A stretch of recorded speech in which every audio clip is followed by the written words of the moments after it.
Hello दोस्तों, कैसे हैं आप सभी। मैं आपका अपने YouTube channel education exam notes पर स्वागत करता हूं। और आज का हमारा जिला है कैथल जिला। आपको पता है हमारे 22 जिलों की सीरीज चली हुई है, जिनमें से हम 5वें जिले कैथल जिले के बारे में आज डिटेल से पढ़ेंगे। इसमें हम जानेंगे कैथल जिले के भौगोलिक, राजनीतिक व सामाजिक कारण, जिससे इस जिले का उत्पन्न कारण और इस जिले के अंदर प्रशासनिक कार्य कैसे चलाए जाते हैं, हम सभी डिटेल से करेंगे। पर्यटन स्थल करेंगे, सभी इसके बारे में हो जाएगा। और यदि अभी तक आपने अन्य जिलों की, जिसमें सिरसा, फतेहाबाद, हिसार और जींद जिला आता है, ये वीडियो नहीं देखी है ना, तो डिस्क्रिप्शन लिंक में इनका लिंक है, आप वहां से देख लेना। और यदि अभी तक आपने वीडियो को लाइक और चैनल को सब्सक्राइब नहीं किया ना, कर लेना। वैसे के साथ चलिए आज की वीडियो स्टार्ट करते हैं। तो देखो भाई, जो पीला पार्ट है ये है कैथल जिला। कैथल जिला करनाल मंडल के अंतर्गत आता है। करनाल के अंतर्गत आते हैं कैथल, करनाल और पानीपत। ये इसकी भौगोलिक सिचुएशन है, ठीक है। और यह जिला जींद, करनाल और कुरुक्षेत्र 3 जिलों से घिरा हुआ है और पंजाब से अपनी सीमा बनाता है, ठीक है। और पंजाब के कौन से जिले? ये पटियाला, पंजाब के पटियाला जिले के साथ अपनी सीमा बनाता है। याद रखना, जींद भी पटियाला के साथ बनाता है और कैथल भी पटियाला जिले के साथ अपनी सीमा बनाता है, ठीक है। तो चलिए आज वीडियो शुरू करते हैं। हमारा पहला पॉइंट है कैथल जिला 1 नवंबर 1989 को नया जिला बना। अगला पॉइंट है पॉइंट नंबर 2, इस जिले को यानी कैथल जिले को बजरंगबली हनुमान जी की जन्मस्थली के नाम से जाना जाता है। अगला पॉइंट है पॉइंट नंबर 3, इस स्थान को कपिल स्थल और छोटी काशी के नाम से जाना जाता है। अगला पॉइंट है पॉइंट नंबर 4, कैथल जिला कुरुक्षेत्र, करनाल और जींद, जैसे मैंने बताया ऊपर आपको मैप में, तीनों जिले से अपनी सीमा बनाता है। अगला पॉइंट है पॉइंट नंबर 5, यह पंजाब राज्य के पटियाला जिले के साथ अपनी सीमा साझा करता है। अगला पॉइंट है पॉइंट नंबर 6, कलायत का पुराना नाम कपिलायत है और पुंडरी का पुराना नाम क्या था? पुंडरक। ये पूछे जाते हैं भाई, पुराने नाम किस स्थान के पुराने नाम क्या थे, अब क्या हो गए हैं, ठीक है ना। तो पुराने नंबर देगा और नए नाम पूछेगा, या फिर नए नाम देगा पुराने नाम पूछेगा, ठीक है, याद रखना। अगला पॉइंट है पॉइंट नंबर 8, कैथल में सवाल संस्कृति संबंधित स्थल कौन कौन से हैं? कौन से? तेहा, रितौली, पुंडरिक और जटेठी। अगला पॉइंट है पॉइंट नंबर 9, मोहन सिंह भंडार का संबंध हरियाणा के कैथल जिले से है। ये पूछा गया भाई, क्वेश्चन रिपीट हो चुका है कई बार, एक बार नहीं कई बार हो चुका है, क्योंकि इंपॉर्टेंट पॉइंट ही है हरियाणा जीके में जो बार बार रिपीट होते हैं, बार बार पूछे जाते हैं, ठीक है। राजनीति के क्वेश्चन को छोड़ के सभी बार बार रिपीट होते हैं, वही क्वेश्चन बार बार आते हैं, तो उन्हें अच्छी तरह कर लेना। ये बार बार पूछा गया क्वेश्चन है। इनके बारे में पूछा, मोहन सिंह भंडार किस स्थान से हैं? कैथल से हैं। और कई बार पूछा था किस लिए जाने जाते हैं? ये वीरता के लिए जाने जाते हैं, वीर रस इनके अंदर पाया जाता है इनकी कथाओं में। तो इनसे रिलेटेड कुछ पर्सन है वो देख लीजिए। यह मंडार रियासत के सरदार थे, याद रखना, मंडार रियासत के सरदार थे। इनके बब्बर के साथ बहुत लंबा समय युद्ध हुआ, लेकिन ये कभी हारे नहीं और आखिरी दम तक इन्होंने कभी भी गुलामी स्वीकार नहीं की। ये इनका मेन पॉइंट था। अगला पॉइंट है पॉइंट नंबर 10, किसकी मृत्यु के बाद ईस्ट इंडिया कंपनी ने कैथल जिले को अपने अधिकार क्षेत्र में ले लिया? तो कौन? भाई उदय सिंह। भाई उदय सिंह की मृत्यु के बाद कैथल जिले को ईस्ट इंडिया कंपनी ने अपने अधिकार क्षेत्र में ले लिया था, यानी उसे कब्जा ले लिया था कि अब कैथल जिला अंग्रेज ईस्ट इंडिया कंपनी के अधीन है। ये क्यों हुआ, क्यों लेना पड़ा? तो क्यों, देखिए 1847 में ना भाई उधम सिंह की मृत्यु होगी और बिना उत्तराधिकारी के, यानी उनका कोई भी वारिस नहीं था, जिसके कारण ईस्ट इंडिया कंपनी ने उन्हें अपने अधिकार क्षेत्र में ले लिया। अगला पॉइंट है पॉइंट नंबर 11, 1843 में देखो, दो याद रखना, अंग्रेज विद्रोह 1843 और एक 1857, दोनों में अंग्रेजों की तरफ विद्रोह हुआ। ये 1857 की क्रांति के कारण जाना जाता है और ये अंग्रेज विद्रोह के कारण, दोनों कैथल में डिटेल से जान लेना। इसके जो विद्रोह थे उनमें थे गुलाब सिंह, साहिब कौर और सूरज कौर। और जो 1857 की क्रांति में जाए आगे नेता थे गुलाब सिंह और सूरज कौर। ये इंपॉर्टेंट है, दोनों की डेट याद रख लेना, सेम ही चीज़ है, ठीक है। अगला पॉइंट है पॉइंट नंबर 13, वर्तमान समय में गग्गर और मारकंडा नदी कैथल जिले से बहती हैं। ये इंपॉर्टेंट है। और सरस्वती नदी का संबंध भी कैथल जिले से माना जाता है, तो ये इंपॉर्टेंट याद रखना, ठीक है। अगला पॉइंट है पॉइंट नंबर 14, रजिया सुल्तान का मकबरा या गुबंद हरियाणा किस जिले में है? ये कैथल जिले में। ये भी पूछा गया भाई, डेट पूछ लेता है या तो कब हुई ये मृत्यु, या पूछ लेता है किस स्थान पर गुबंद बना हुआ है। तो मैं आपको बता, देखो ये जो तस्वीर आप देख रहे हो ना, ये है रजिया सुल्तान की। देखो ये वाली कब्र है ना, ये मानी गई है कि ये रजिया सुल्तान की कब्र है, लेकिन इस कब्र का अब तक पता नहीं चला ये किसकी कब्र है, ठीक है। और इसी गुबंद के साथ में 2 कब्र और बनी हुई हैं नज़दीक इसके, तो उनका भी नहीं पता है किसकी। ये अज्ञात है तीनों कब्र। ये कब्र है ना, इसका पता है कि ये रजिया सुल्तान की कब्र है, ठीक है। तो ये याद रखना इंपॉर्टेंट है, ये आप देख लेना। पॉइंट नंबर पहला, यह गुलाम वंश से संबंध रखती थी, कौन? रजिया सुल्तान। पॉइंट नंबर 2, यह गुलाम वंश की पहली और अंतिम महिला शासिका थी। इससे पहले ना तो कोई गुलाम वंश की महिला शासिका बनी थी और ना ही बाद में बनी। अगला पॉइंट है पॉइंट नंबर 3, इसका शासनकाल 1236 से 1240 ईस्वी तक रहा। यह गुलाम वंश के इल्तुतमिश की पुत्री थी। यह क्वेश्चन पूछा गया है कि रजिया के पिता का नाम क्या था? तो कौन था? इल्तुतमिश। ये याद रखना। इसके वंश से रिलेटेड मैंने कुछ पॉइंट बताए हैं, वो देख लेना। मोहम्मद गोरी, ये एक शासक था और इस शासक का गुलाम था कुतुबुद्दीन ऐबक।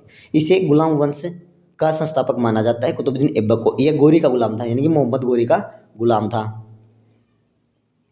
ठीक है, और जो कुतुबुद्दीन ऐबक का गुलाम था वो था इल्तुतमिश।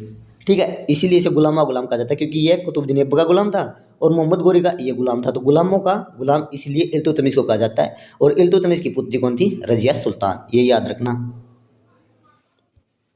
अगला पॉइंट है इसी के अंदर, कुतुब मीनार बनाने की शुरुआत ना कुतुबुद्दीन ऐबक ने की थी, लेकिन इसका जो पूरा काम किया ना वो किना किया? इल्तुतमिश ने इसका पूरा काम करवाया। शुरुआत किसने की? कुतुबुद्दीन ऐबक ने बेख्तार काकी के नाम पर बनवाई थी वो। ठीक है, अगला पॉइंट है पॉइंट नंबर 5, रजिया ने बठिंडा के सरदार अल्तुनिया से शादी की। भाई बठिंडा सरदार कौन था? अल्तुनिया से शादी की। अगला पॉइंट है पॉइंट नंबर 6, रजिया सुल्तान और उसके पति अल्तुनिया, ये अल्दुनिया लिख रखा है तो अल्तुनिया कर लेना, इसको ये थोड़ा मिस्टेक हो गया भाई, कि अतः उनके भाई ने 1240 में कैथल में करवाई गई। किसके द्वारा? रजिया सुल्तान के भाई के द्वारा करवाएगी, क्योंकि वह उसकी शासक के विरुद्ध था। अगला पॉइंट है शेख तैयब का गुंबद या मकबरा कहाँ है? ये कैथल में। देखो ये तस्वीर है। अगला पॉइंट है पॉइंट नंबर 1, इस मकबरे का निर्माण 16वीं शताब्दी में कराया गया लगभग, क्योंकि इसे एग्जैक्ट डेट पता नहीं है। इस मकबरे का निर्माण कराया हजरत शाह सिकंदर ने। ये कौन थे? ये शेख तैयब के गुरु के बेटे थे, हजरत शाह कमल के पुत्र थे ये। बाबा शाह कमल लाल दयाल की दरगाह ये कहाँ पर है? ये जवाहर पार्क है कैथल के, उसके अंदर है भैया स्थित। देखो तस्वीर है, आपको दिख जाएगी। इससे रिलेटेड कुछ पॉइंट है, इंपॉर्टेंट पॉइंट है भैया, मानी गई है, बहुत ज़्यादा फेमस है, हरियाणा के अंदर बहुत ज़्यादा फेमस है, ऑल इंडिया फेमस है ये हिंदू मुस्लिम एकता का प्रतीक मानी जाती है भाई से। ठीक है, और इस दरगाह के अंदर ना पूजा पाठ से संबंधित सभी कार्य करने की जिम्मेदारी एक पुजारी होती है, हिंदू पुजारी को दी गई है। ठीक है, अगला पॉइंट है पॉइंट नंबर 17, बाबा मीरा नो बहार की पीर, ये स्थान है गुल्ला कैथल में स्थित है भैया, और यहाँ पर बहुत बड़ा मेला लगता है, ये फेमस जगह है, इसे याद कर लेना। अगला पॉइंट है पॉइंट नंबर 18, पीर चेतन शाह की मजार कहाँ स्थित है? ये कहाँ? गुल्ला, और ये कैथल में। गुल्ला के बारे में आपने 17 पॉइंट देखा, वो भी गुल्ला में स्थल था। पीर नौजा बहार वो भी गुल्ला में ही था। ठीक है, तो ये भी है, और इन्हें पीर चेतन साहब का कहा जाता है, छोटा पीर कहा जाता है, किनके द्वारा? जो इन्हें पूजते हैं, इन्हें मानते हैं। अगला पॉइंट है पॉइंट नंबर 19, कैथल जिला करनाल मंडल के अंदर आता है। मैंने पहले बताया था कैथल जिला, पानीपत जिला और करनाल जिला तीनों ही करनाल मंडल के अंदर आते हैं। पहले कैथल जिला अम्बाला मंडल के अंदर आता था, अब करनाल के अंदर आता है। अगला पॉइंट है पॉइंट नंबर 20, देखो भाई इसमें हम सभी गुरुद्वारे करेंगे। ठीक है, गुरुद्वारा से रिलेटेड सभी क्वेश्चन इसमें हो जाएंगे। पहला नंबर है गुरुद्वारा मंजी साहिब, मांझी साहिब अम्बाला, मंजी साहिब कैथल, ये कैथल में स्थित है। इसका संबंध सिखों के 9वें गुरु गुरु तेग बहादुर से है। इंपॉर्टेंट है, इनकी तस्वीर है ये गुरुद्वारे की, ये देख लेना। अगला पॉइंट है पॉइंट नंबर 2, गुरुद्वारा नीम साहिब, यह कहाँ है? कैथल में स्थित है। क्यों स्थित है, क्या वजह रही इसे नीम साहिब कहने की, उसकी एक डिटेल है। ये देखो, ये गुरुद्वारे की आपको फोटो देख रही होगी, इससे रिलेटेड कुछ पॉइंट है वो आपको बता दूं।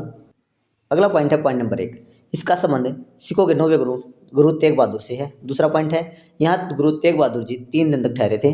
तीसरा पॉइंट है, तेग बहादुर जी ने इस स्थान पर एक पीड़ित व्यक्ति को नीम के पत्तों से ठीक किया था, जिसके कारण इस स्थान का नाम नीम साहिब गुरुद्वारा पड़ा। ठीक है, अगला पॉइंट है पॉइंट नंबर 3, जो गुरुद्वारा वाला टॉपिक है उसमें 3 नंबर पॉइंट है, टोपी वाला गुरुद्वारा।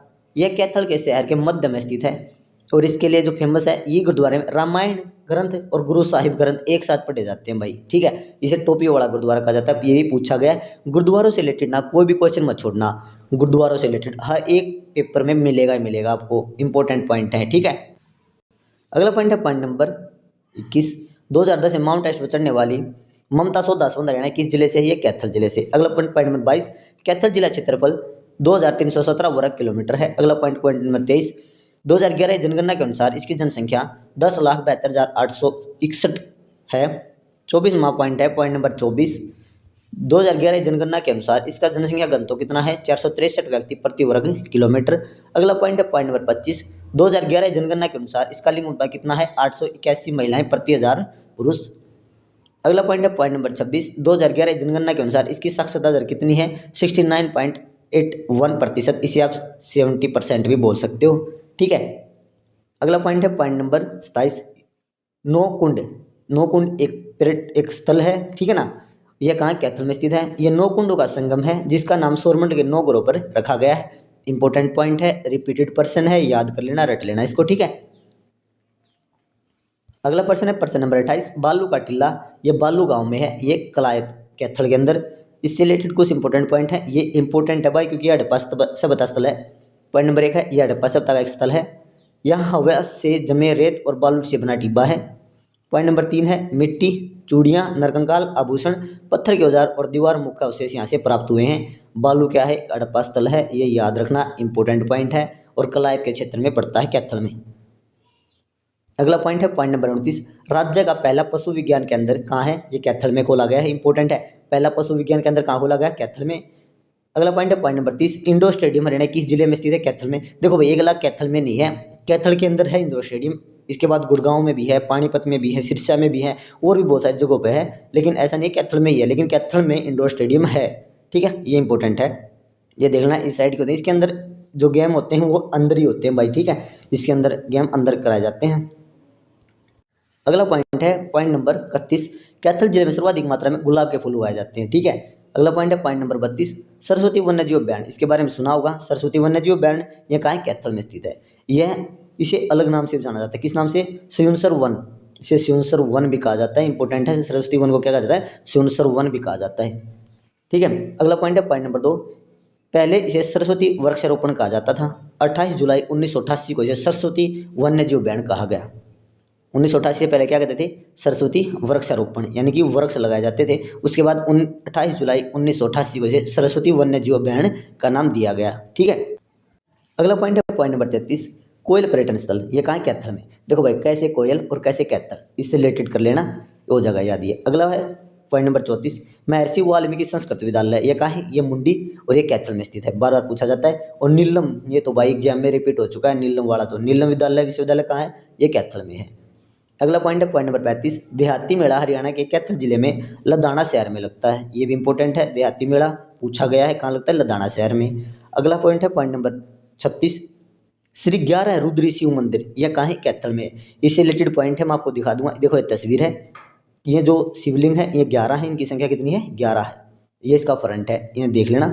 ठीक है, और ये 11 रुद्री शिव मंदिर है, कहाँ पर है? कैथल में, इंपॉर्टेंट है। अगला पॉइंट है पॉइंट नंबर 1, इसकी स्थापना महाभारत के समय में की गई। ठीक है, माना जाता है महाभारत के समय श्री कृष्ण यहाँ पूजा करते थे। ठीक है, सेकंड पॉइंट। थर्ड पॉइंट है श्री कृष्ण के द्वारा की गई, श्री कृष्ण के द्वारा कहने पर की गई, पूजा करते थे। किसने की? युधिष्ठिर ने की भाई इसकी। श्री कृष्ण पूजा करते थे, इसलिए इसकी जो स्थापना है इस मंदिर की किसके द्वारा की गई? युधिष्ठिर पांडु पुत्र के द्वारा। अगला पॉइंट है पॉइंट नंबर 37, अम्बकेश्वर महादेव मंदिर, ये कहाँ पर है? ये भी कैथल में है, ये भी देख लेना। ये तस्वीर है इनकी, ये फ्रंट है और ये अंदर वाला शिवलिंग है भाई। इससे रिलेटेड पॉइंट है, मैं आपको बता दूं, यह मंदिर महादेव को समर्पित है, किंतु माता काली की भी अर्चना की जाती है इस मंदिर में। ठीक है ना। अगला पॉइंट है पॉइंट नंबर 2, मुसलमान शासकों के द्वारा इसे तोड़ने का प्रयास किया गया, किंतु जब यह तोड़ा गया तो यानी तोड़ने का प्रयास किया गया, हमला किया गया इस पर, तो इससे खून निकला, जिसका निशान आज भी देखने को मिलते हैं। ठीक है ना, यानी कि अंग्रेजों के द्वारा इसे तोड़ने का प्रयास किया गया, लेकिन जब तोड़ने के लिए इस पर हमला किया तो इस पर निशान पड़ गए जहाँ से खून निकला, जिसके बाद इस शिवलिंग को ऐसे ही छोड़ दिया गया। इसके निशान आज भी देखने को मिलते हैं। अगला पॉइंट है पॉइंट नंबर 38, अन्य मंदिर कैथल। कैथल के बहुत सारे मंदिर और भी है, मैं आपको बता दूं। हनुमान मंदिर ये कैथल में है, गीता मंदिर ये भी कैथल में है, पुराण शिव पार्वती मंदिर ये भी पुंडरिक कैथल में है, प्राचीन ईंटों का मंदिर ये पूछा जाता है, इंपॉर्टेंट है, ये भी कलायत में है, कैथल में है, बाबा लदाना का मंदिर ये लदाना कैथल में है।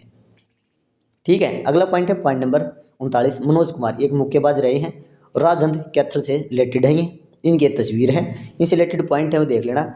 2010 में राष्ट्रमंडल खेलों में स्वर्ण पदक जीता था और 2014 में इन्होंने अर्जुन पुरस्कार से सम्मानित किया गया। आपको बताना है 2010 के जो राष्ट्रमंडल खेल हुए वे कहाँ पर हुए थे, आपको कमेंट सेक्शन में बताना है 2010 के राष्ट्रमंडल खेल कहाँ हुए थे। ठीक है, अगला पॉइंट है पॉइंट नंबर 40, महाराजा सूरजमल जाट स्टेडियम कहाँ है? कैथल में। देखो भाई, ये महाराजा सूरजमल जाट स्टेडियम कैथल में स्थित है।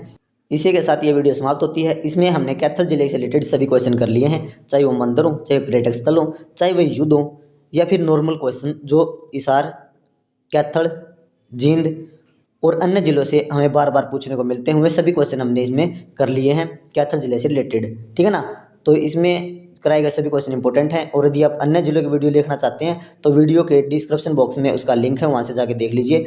और यदि अभी तक आपने चैनल को सब्सक्राइब नहीं किया ना, सब्सक्राइब कर लेना, वीडियो को लाइक और शेयर करना मत भूलना। Thank you.